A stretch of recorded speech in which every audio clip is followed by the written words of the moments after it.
নমস্কার বন্ধুরা, সিরিয়ালের সাতকাহন চ্যানেলে আপনাদের স্বাগত জানাই। চলে এসেছি তারে ধরে ধরি মনে করি সাতকাহন নিয়ে নিয়ে দেখা যাচ্ছে যে ইন্দু তা কোথা থেকে একটা মাচিস জোগাড় করে নিয়ে নিজের গায়ে আগুন লাগিয়ে নিয়েছে, আগুন লাগাতে যাচ্ছে। নিয়ে মধুচন্দ্রা সবাই বলছে নন্দ অমনি করিস না ইন্দু। আর অচিনকে বলছে অচিন ছেড়ে দে, ইন্দু গায়ে আগুন লাগিয়ে দেবে, দাদা তুই ছেড়ে দে। ইন্দু বলছে না আমি ছাড়বো না, ইন্দু কিচ্ছু করবে না। নিয়ে পরে মধুচন্দ্রা ইন্দুকে ধরতে গেল, আর ইন্দুর হাত থেকে ওই ম্যাচিসের জ্বলন্ত কাঠিটা মধুচন্দ্রার আঁচলে পড়ে গেল। নিয়ে মধুচন্দ্রার আঁচলটা দাউ দাউ করে জ্বলে উঠলো, আর মধুচন্দ্রাও ভয় খেয়ে গেল।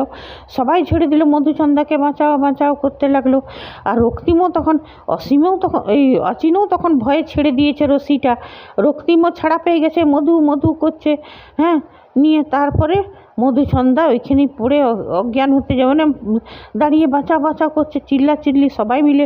এটা কি হলো, এটা হলো কী হলো, বলছে বৌদি ভাই, ছোটো বৌদি করছে বিশাখা। নিয়ে তারপরে দেখা গেলো হঠাৎ এক বালতি জল এসে পড়লো মধুচন্দ্রার আঁচলে। নিয়ে তাকে দেখছে গোরা দিতি এসে গেছে। নিয়ে মধুচন্দ্রার জ্ঞান হারিয়ে গেল, বসে গেল। নিয়ে ওরা জল মধু করে ডাকছে সবাই মধুচন্দ্রাকে, ছোটো বৌদি করছে। বিশাখা তাড়াতাড়ি ধরে ফেললো। নিয়ে তখন বলছে যে সব ইন্দুর জন্যে হয়েছে। ইন্দু বলছে না, আমার জন্য হয়নি, এগুলো সব দাদার জন্যে হয়েছে। আর অচিন তখন মনে মনে করছে এটা তুমি কি করলে মধু? আমার বোনকে বাঁচাতে যেয়ে নিজে তুমি পুড়তে যাচ্ছিলে। তোমাকে তো ধন্যবাদ জানালেও ছোট করা হবে। নিয়ে এই সব কথা বলতে লাগলো। নিয়ে তারপরে ইন্দুকে বুঝাবার, ইন্দু বলছে যে সব হয়েছে দাদার জন্যে, দাদাই করেছে, আমার বরকে মারপিট করেছে এত। তখন বলছে যে গোরা এসে নিয়ে রক্তিমকে বললো, রক্তিম এইগুলো যদি তুই চালাকিগুলো করছিস না, এগুলো তুই ঠিক করছিস না। তুই বুদ্ধি দিয়েছিলি না ইন্দুকে ব্ল্যাকমেল করে, আত্মহত্যা করার ভয় দেখিয়ে বাড়ির লোককে ব্ল্যাকমেল করতে। হ্যাঁ, তোকে তো ছাড়বো না। তখন অদিতিয়া বলছে, এই ইন্দু এসে নিয়ে দু হাত আড়াল করে, না দাদা ভাই, মারিস না, আমার বরকে একদম মারবি না, সব দোষ দাদার, এই দাদা এইগুলো করেছে। তখন বলছে যে রক্তিম তখন খুব চালাক, যে রক্ষা কবচ তো পেয়ে গেছি। অদিতিয়ার দিকে তাকাচ্ছে যে দেখো কেমন আমি রক্ষা কবচ পেয়েছি, এবারে তোমরা কি করবে। নিয়ে অদিতিয়া তোর বদমাশিটা বুঝতেই পারছে। তখন বলছে যে ঠিক আছে, তোমার বরকে মারপিট, কিন্তু তোমার বরেই কি ভালো করেছিল বলো তো? মিথ্যে জ্বরের নাটক করেছিল, তারপরে গোস্বামী বাড়িতে মাংস ঢুকিয়েছিল। তুমি বলো তো ইন্দু এগুলো ঠিক করেছিল তোমার বর?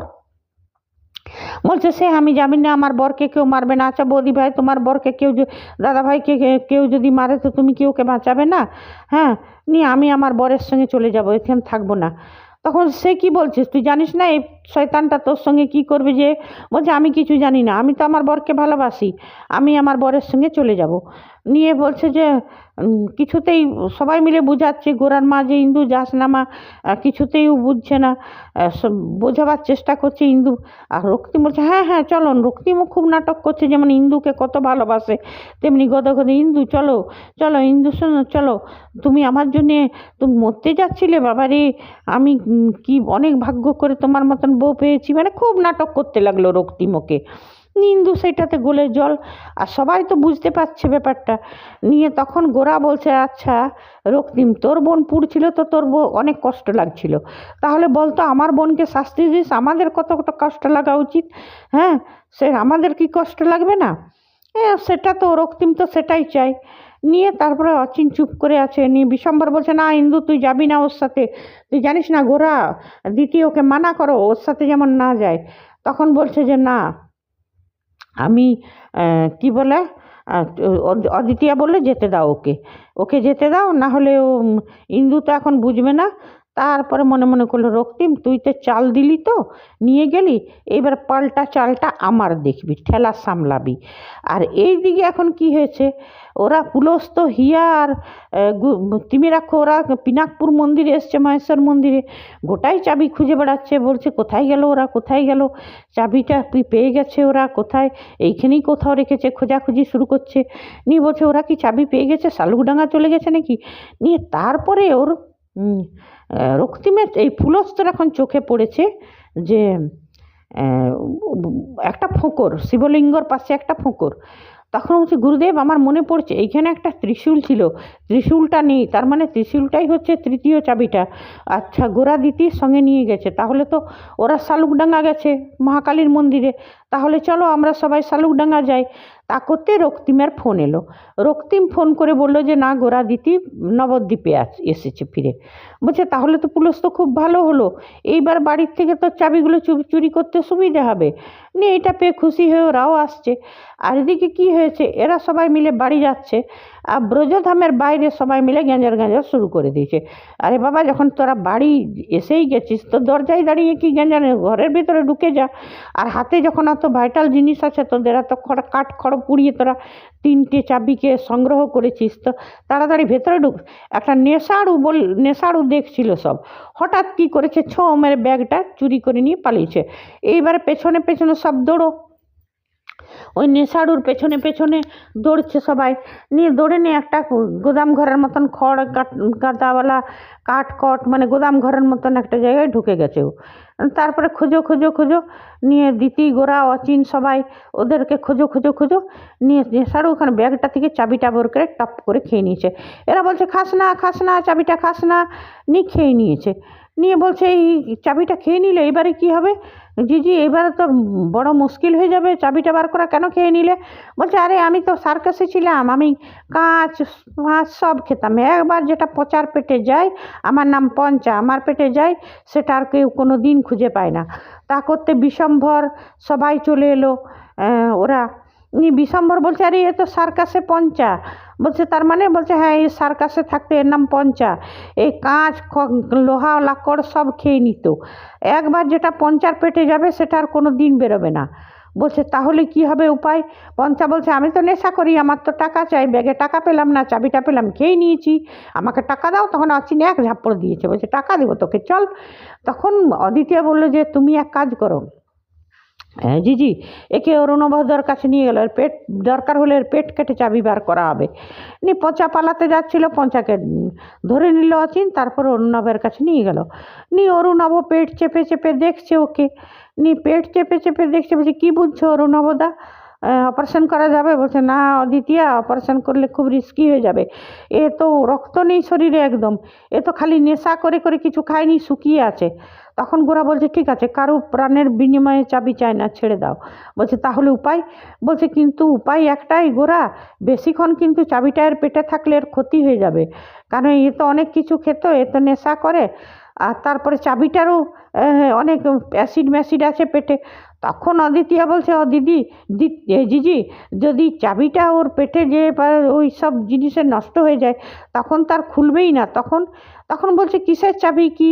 বলছে আমরা একটা, তখন আর অদিতিয়া কী বলবে, বাহানা করলো যে আমরা একটা জায়গায় যাচ্ছিলাম, ওইখানে আমি আর জিজি একটা জায়গায় যাই, ওখানে 3টে চাবি, তো 2টো চাবি তো আমার কাছে আছে, এই তৃতীয় চাবিটা, এই চাবিটা না পেলে তো আমরা যেতে পারবো না ওইখানে। তা বলছে তাহলে কি ব্যবস্থা? নিয়ে পেট চেপে চেপে দেখছে। নিয়ে এদিকে এখন তিমিরাক্ষ এখন নবদ্বীপ আসছে, নিয়ে এদিকে বিশম্ভর আবার তিমিরাক্ষকে ফোন করে সব বলে দিচ্ছে যে এই ব্যাপার, সার্কেসে পঞ্চা ও সার্কেসে থাকতো, এমনি করে তৃতীয় চাবিটা খেয়ে গেছে। বিশম্ভর তো সব জানে। তিমিরাক্ষ এটা শুনে অবাক, বলছে চাবি খেয়ে গেছে মানে? বলছে হ্যাঁ ও গিলে দিয়েছে চাবিটা, আর ওর পেটে একবার যেটা যায় সেটা আর পাওয়া যায় না।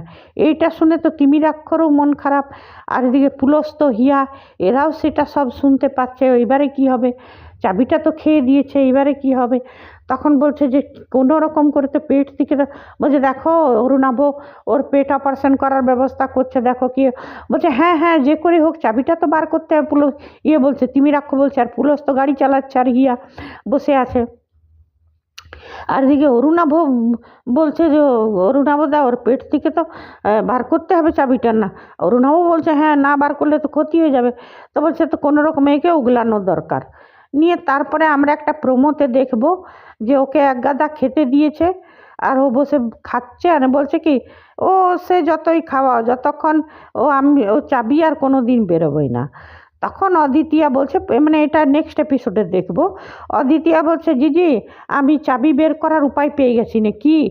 কোথা থেকে অদিতিয়া একটা চুম্বক নিয়ে এসছে, নিয়ে ওর পেটে ঠেকিয়েছে, নিয়ে চুম্বকটা চাবিটাকে আস্তে আস্তে টানতে টানতে একদম মুখের কাছ থেকে এসে উগলে দিয়েছে চাবিটা। হ্যাঁ, চাবিটা বেরিয়ে গেছে। চাবিটা তো বেরিয়ে গেছে, এবারে তো ওদের কাছে চাবিটা হাতে এসে গেল। এটাই দেখলাম আজ, মানে এটা কাল দেখব। আর একটা প্রোমোতে দেখলাম যে ওরা তৃতীয় চাবিটাও পেয়েছে, আর তারপরে ওরা অতীত যাত্রাটাও হয়েছে, ফুলমুরারি দুজনাকে চিনতে পেরেছে, মানে প্রোমোটাতে দেখলাম। তো এইগুলো তো আজকে তো এতটাই হলো, কালকে দেখবো যে অদিতি আর চুম্বক দিয়ে ওই সার্কাসে পঞ্চার পেট থেকে চাবিটা বার করছে। হ্যাঁ, অদিতিয়ার তো বুদ্ধি অনেক। আর তারপরে এটাও দেখবো যে রক্তিমকে বলেছিল না যে এখন তো তুমি চাল দিলে, এবার আমার পাল্টা চালটা দেখো আর ঠেলা সামলাবে, সেটাও দেখবো। আর এইবারে তো তিমিরাক্ষর দল ভারী, বিশম্বর, সেজতি, তারপরে কী নাম বলে, পুলস্তর, রক্তিম, হিয়া, এতগুলো আছে তিমি রাক্ষস সঙ্গে। হয়তো চাবিটা চুরি করারও চেষ্টা করতে পারে, তবে আমরা আর কিছু এসব অশান্তি চাই না। আমরা এবারে দেখতে চাই স্মুথলি গোরা দ্বিতীয় পৌঁছছে অতীতে, আর গোরা বুঝতে পারছে যে সেই মুরারিমোহন আর অদ্বিতীয়া হচ্ছে ফুল দেবদাসী, ওদের মিলনটা দেখতে চাই। কেন কি দর্শকরা এইটাই দেখবার জন্যে আশাতে আছে, গোরা দ্বিতীর মুহূর্ত বলে কিচ্ছু নেই। আর দর্শকরা গোরা দ্বিতীর রোমান্টিক মুহূর্ত চাইছে, আর সেইটা রাইটাররা দিচ্ছে না। এইবারে তিমি রাক্ষ, এই বুড়োটাকে তো দেখলে গা পিত্তি জ্বলে যাচ্ছে দর্শকদের। এই তিমি রাক্ষকে দেখাচ্ছে, এইগুলোকে দেখাচ্ছে বলে দর্শকরা অনেক সময় রিমোট সরিয়ে নিচ্ছে, টিআরপি আসছে না সিরিয়ালটার। বারবার তিমি রাক্ষর শয়তানিগুলো জিতে যাচ্ছে, এটা দেখে ওই পুলস্তকে যখন ধরেছিল ওইখানে ওই ত্রিকাল সাধুরা তখনই পুড়িয়ে মেরে দিত তো ভালো হতো। অবশ্য গল্পের মেন ভিলেন মরে গেলে তার গল্প চলবে না, ঠিক আছে। তবে হ্যাঁ, আমরা এটাই অনুরোধ করব রাইটারদের কাছে যে এত ভালো সিরিয়ালটা টিআরপিটাকে ডাউন করবেন না। এবারে দ্বিতীয় গোরার মুহূর্ত গোরাও বুঝতে পারে সেই মুরারিমোহন আর অদ্বিতীয়াই হচ্ছে ফুল দেবদাসী, ওদের মিলনটা হোক। ঠিক আছে বন্ধুরা, আগামী এপিসোডের সাতকাহন নিয়ে ফিরে আসবো, ততক্ষণে ধন্যবাদ, বাই। ভেসেছি ভাব তরঙ্গে, দেখেছি কতই রঙে, বহুদিন ভাব তরঙ্গে দেখেছি কতই রঙে, সুজনের সঙ্গে হবে দেখা শোনা, তারি আমার মনে করি আমার হয়ে আর হলো না, দেখেছি রূপসাগরে মনের মানুষ কাঁচা সোনা।